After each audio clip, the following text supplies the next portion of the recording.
Salam, selamat pagi saudara yang saya kasih dalam nama Tuhan Yesus Kristus. Pagi hari ini kita akan menikmati sarapan rohani yang pastinya akan membekali kekuatan kita dalam beraktivitas hari ini.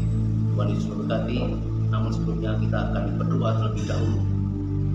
Tuhan Yesus Kristus, Juru Selamat kami yang hidup, kami bersyukur menerima hari baru di saat kami sudah dibangunkan dalam keadaan sehat. Kami rindu Engkau memperlengkapi kami, menyertai kami, membekali kami dengan firman kebenaran yang akan menjadi kekuatan buat hari baru yang kami nikmati pagi ini. Engkau yang akan terus menjaga kami, dan kami siap menjadi anak-anak-Mu yang menyenangkan Tuhan.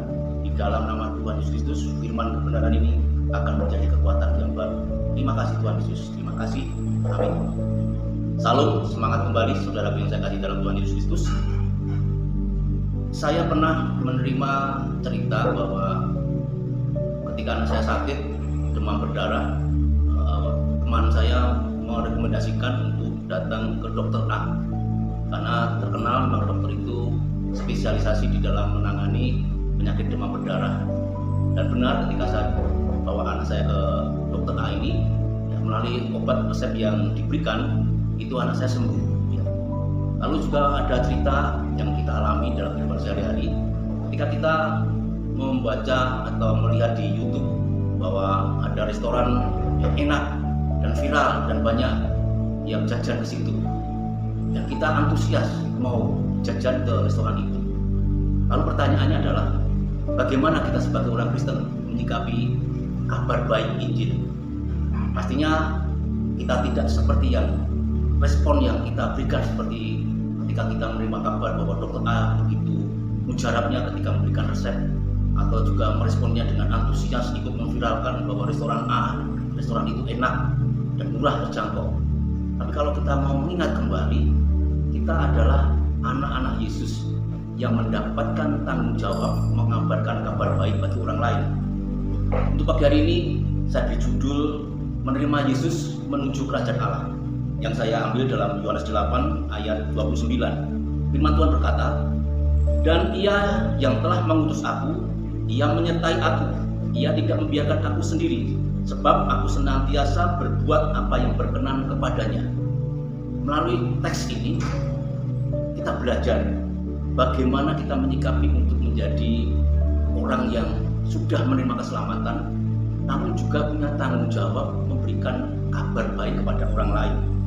Dan kita benar tahu bahwa dalam perikop ini, narasi ini, di ayat 23, 26, 29, Yesus mengatakan Dia datang dari atas, Dia diutus dari Bapa, Dia dijadikan pribadi yang menyerupai, menyamai keberadaan manusia yang berdosa. Tapi kita jelas mengimani bahwa Yesus Kristus yang dari atas itu tidak berdosa. Dan ketika Yesus datang dengan begitu banyak mujizat keajaiban dan memberikan janji kehidupan kekal, terkadang manusia yang diterimakan untuk menerima kabar ini masih saja menolak. Di ayat 24, "Sebab jikalau kamu tidak percaya bahwa akulah Dia, kamu akan mati dalam dosa." Ingat bahwa manusia sejak jatuh dalam dosa tidak akan bisa dengan upayanya sendiri, dengan jerih lelahnya sendiri, bisa sampai ke dalam kerajaan Allah kalau bukan melalui Yesus. Yesus mengatakan akulah Dia. Dalam ayat 28 mengatakan demikian, akulah Dia yang dari atas.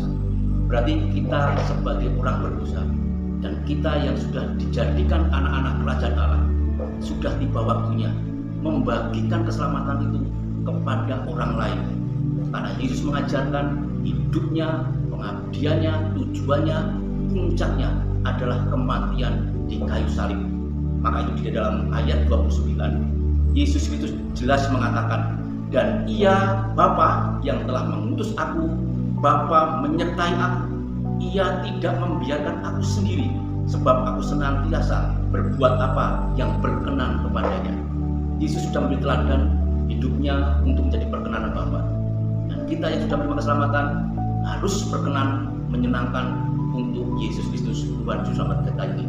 Seperti yang dicatat oleh Yohanes dalam pasal 14 ayat 6, "Akulah jalan kebenaran dan hidup." Itulah Yesus Kristus kita. seperti yang tertera di dalam ayat 12 pasal 8 dalam Yohanes. Yesus Kristus adalah terang dunia. Maka itu, sebagai anak-anak Tuhan, kita sudah punya pegangan. Yesus yang dari atas menjadi manusia, menjadi penebus bagi kita, dan menjadi terang buat orang-orang percaya. Tuhan Yesus memberkati, dan kita akan tetap setia memilih Yesus Kristus sebagai jalan kebenaran menuju kerajaan Allah.